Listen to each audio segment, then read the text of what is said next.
108 திருப்பதிகள் அல்லது வைணவ திவ்ய தேசங்களைப் பற்றிய அறிவை தேடுவதற்கு முன் சில குறிப்பிட்ட கோயில்கள் மட்டுமே இந்த மதிப்பிற்குரிய பட்டியலில் இடம்பெற தகுதி பெற்றுள்ளன, மற்றவை ஏன் தகுதி பெறவில்லை என்று ஒருவர் நிச்சயமாக யோசிப்பார். அதாவது, மற்ற கோயில்கள் முக்கியமில்லை அல்லது அவற்றின் புனிதத்தன்மை எந்த வகையிலும் குறைந்துவிடுமா?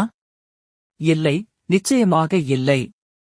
ஒவ்வொரு கோயிலும் இறைவனை வழிபடுவதற்கான புனிதமான இடமாகும், மேலும் எதுவும் மற்றதை விட குறைவான முக்கியத்துவம் வாய்ந்தது அல்ல. இதைச் சொல்லும்போது 108 திருப்பதிகள் அல்லது வைணவ திவ்ய தேசங்கள் என்ற முன்னொட்டு ஏன்? இந்த கேள்விக்கு பதிலளிக்க ஆழ்வார்களின் காலத்திற்கு ஒருவர் பின்னோக்கிச் செல்ல வேண்டும். ஆழ்வார்கள் இந்து சமய தெய்வமாகிய திருமாலை போற்றி தமிழ்ச் செய்யுட்களால் பாடியவர்கள் ஆவர். தென்மொழியாம் தமிழ் மொழியில் வைணவ இலக்கியங்களை வளர்த்தவர்கள். பரம்பரையில் 4000 திவ்ய பிரபந்தம் அல்லது ஆழ்வார் அருளிச்செயல் என்னும் தொகுப்பு நூலில் இடம்பெற்றுள்ள பாடல்களைப் பாடிய ஆழ்வார்கள் 12 பேர்.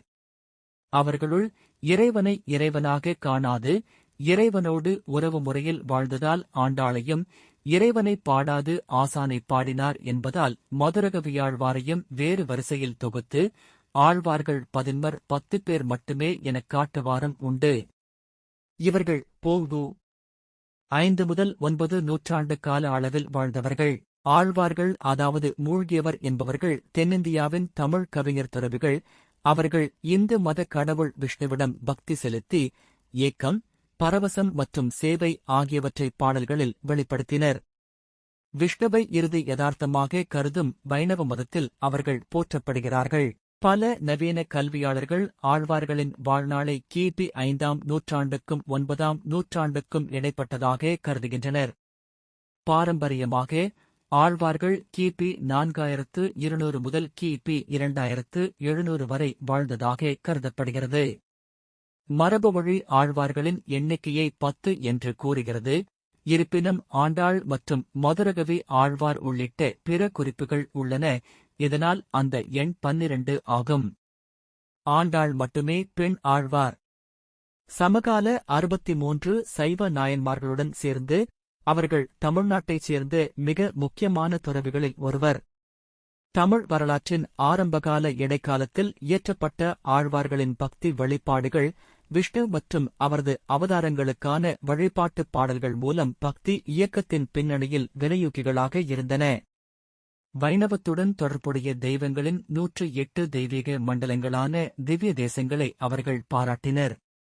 ஆழ்வார்களின் கவிதைகள் அன்பின் மூலம் கடவுளுக்கு பக்தியை எதிரொலிக்கின்றன, மேலும் அத்தகைய பக்திகளின் பரவசத்தில் அவர்கள் நூற்றுக்கணக்கான பாடல்களைப் பாடினர். அவை உணர்வின் ஆழத்தையும் வெளிப்பாடுகளின் மகிழ்ச்சியையும் உள்ளடக்கியது. அவர்களின் பாடல்களின் தொகுப்பு 4000 திவ்ய பிரபந்தம் என்று அழைக்கப்படுகிறது.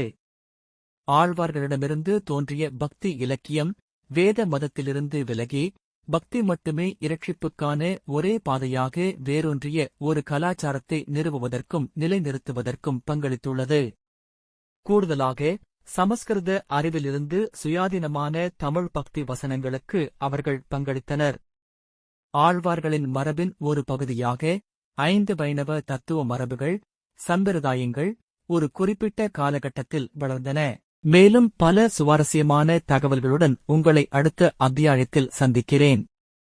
உங்களிடமிருந்து நன்றி கூறி விடை பெறுவது Gopalakrishnan, spiritual healer, Law of Attraction Coach, Manifestive Meditation Trainer. Follow us on YouTube, Mind Body Soul Connect. Please do like, share, subscribe.